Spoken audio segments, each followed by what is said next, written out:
Hop là, voilà des idées de sortie pour le week-end de la Pentecôte. Coup de cœur historique pour la conférence qui vous est proposée vendredi soir à Vitrain par l'association d'histoire locale Vitrain hier et aujourd'hui.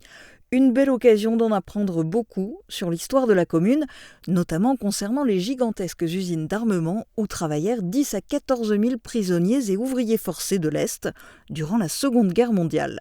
Vendredi à 18h, vous aurez la chance de rencontrer Karen Ponte à la médiathèque communautaire de Sarreguemines. C'est une auteure feel-good incontournable qui a conquis des milliers de lecteurs, notamment grâce à l'un de ses livres « Tu as promis que tu vivrais pour moi ». Dimanche à 17h, le festival franco-allemand Perspective fait étape au parc archéologique européen de Bliesbruck-Rheinheim avec le spectacle Premier kilomètre par 6 artistes de cirque de la compagnie belge ADM. C'est en plein air, gratuit, sans réservation et accessible à partir de 5 ans. Autre festival incontournable, REM. Chaque année, le week-end de la Pentecôte rime avec concert à Rémelfin. Vendredi soir, le marché paysan franco-allemand sera animé par le groupe de musique Le Petit Bal de Heurtebise. Et samedi, les concerts s'enchaîneront à partir de 18h30. L'entrée est gratuite. Enfin, coup de cœur ciné à Sarreguemines, Jean-Marc Carpels, le directeur des Cinéma Forum, va vous parler d'un film plein d'humour. Alors oui, cette semaine, mon coup de cœur va vers une comédie. Ça sent bon l'été, donc on va privilégier effectivement le rire. Et je vais vous emmener en fait vers une comédie qui avait été présentée à l'Alpe d'Huez, au Festival d'humour et de comédie de l'Alpe d'Huez, et qui, le public ne s'y est pas trompé, lui a décerné le prix du public. Je vous parle du Répondeur. Le Répondeur, donc une comédie avec Denis Podalides et Saphir Cissé.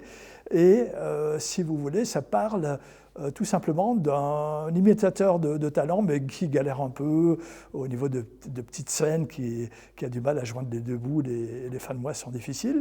Et il croise le chemin d'un écrivain reconnu, qui est interprété par Denis Podalides. Et cet écrivain en a marre. Il en a marre parce qu'il se fait harceler téléphoniquement par son éditeur qui veut savoir où il en est avec son livre, par sa fille, par son ex-femme.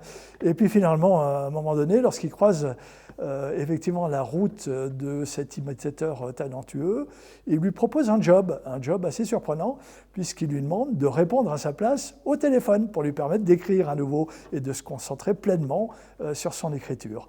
Alors, ce qui au début est un travail de répondeur classique, mais va se transformer peu à peu vers un travail un peu plus large, qui va presque un peu réinterpréter sa vie par moments, avec de grands éclats de rire.